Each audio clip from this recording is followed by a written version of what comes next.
going into, but that's not what it's about. Because if you, I mean, again, it's an inability to relate to literary imagery or allusion. Not illusion, but allusion. Look here, I think if you look further along, I don't know if I have it better in this text or the other one, but if you look further along in this text, I think you'll see that the house of judgment is used. The house of judgment is used. I don't have it marked in either of them, so I'll probably, I think I'll put this one down and use this one for a while. The house of judgment is used in column 10. When it's talking about the worthless city, the spouter of lying, who led many astray.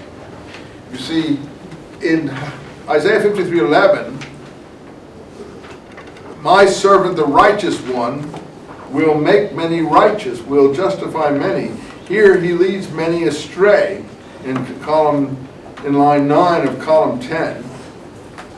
We'll get to that in a moment. Tiring out many with works of fire. Let me see if I can find this. That's not the passage where it is exactly. That's one passage of the, that's not the right one. Where is it now? Oh, here it is, column 10 at the beginning. Has to do, this concerns, line 3 of column 10, the house of judgment which God will deliver in teaching or rendering or making his judgment in the midst of many peoples.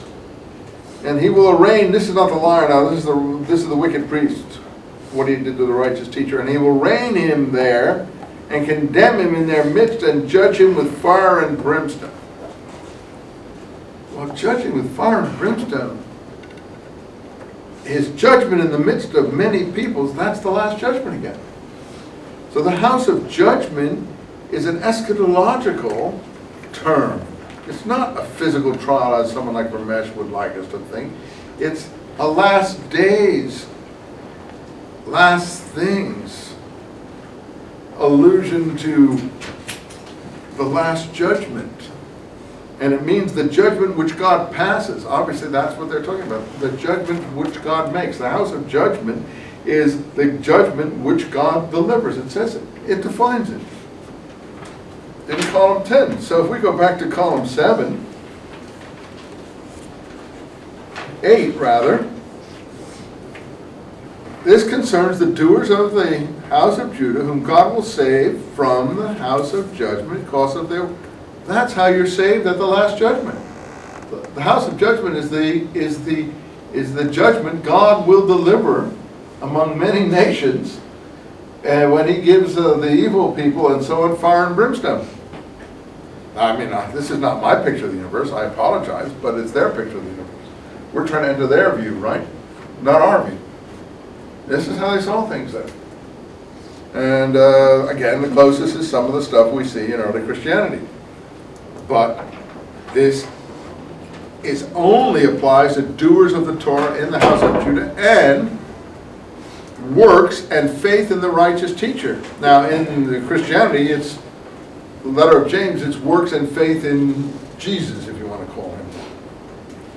But it's faith and works working together. And I can go into that James passage and pick it out for you, but it's the same passage where he speaks about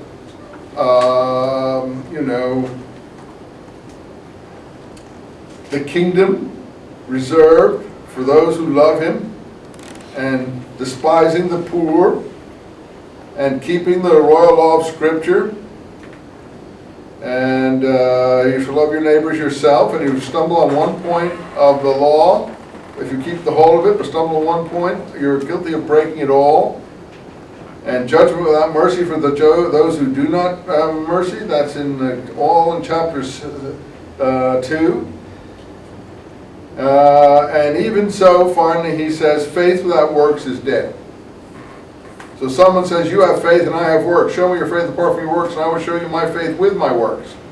You believe that God is one? You do well. The demons also believe and tremble. But will you know, O empty-headed man, O empty man, O foolish, stupid man, O whatever you want to call him.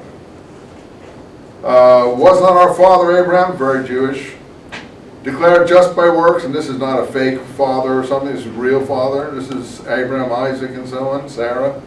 Declared righteous by works when he offered his son Isaac on the altar. You see, that's how our faith was working with works. Faith was completed by works.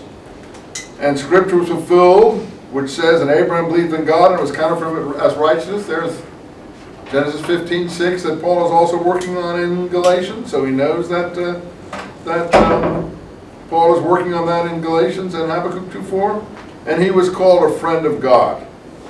Abraham, we did this earlier. So you see that a man is declared righteous by works and not by faith alone.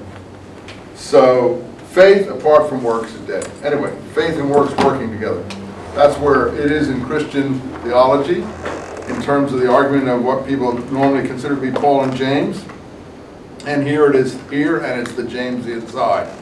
It will be saved from the house of judgment, put slightly differently, because of their works and their faith in the righteous teacher. So who's the righteous teacher, James or Jesus? Well, I think in this case it's a James-type person. I don't even know if we have a Jesus-type person referred to as such in the scrolls that I've told. Well, okay, so we have some more material from Habakkuk here, 2:5-6. And it swings back now to the wicked priest and some bad things that are going on, the people's collecting things and the nations gathering and so on. Its interpretation concerns the wicked priest who at the beginning of his office was called by the name of truth, but when he ruled in Israel, his heart became puffed up. So it goes back to that puffed up imagery way back there from Habakkuk 2:2, I think it was. And he deserted God and betrayed the laws for the sake of riches. And he stole and collected the riches of the men of violence. How would I analyze that? In those passages in Josephus in the 50s, the men of violence, to my mind, are violent Herodians, like Saul and his colleagues, who are stealing the tithes of the poor priests and are giving them to the temple.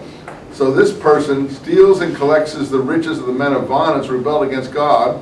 And he took the riches of the peoples. To me, the peoples are the Herodians. Heaping upon himself guilty sinfulness, he accepts their sacrifices in the temple, is what I think is talking about here. He's polluting the temple as well. And he acted in the ways of all abomination and unclean pollution. And see, its interpretation, and the next thing about the spoil of many nations and so on, concerns the priest. Again, line 16, meaning the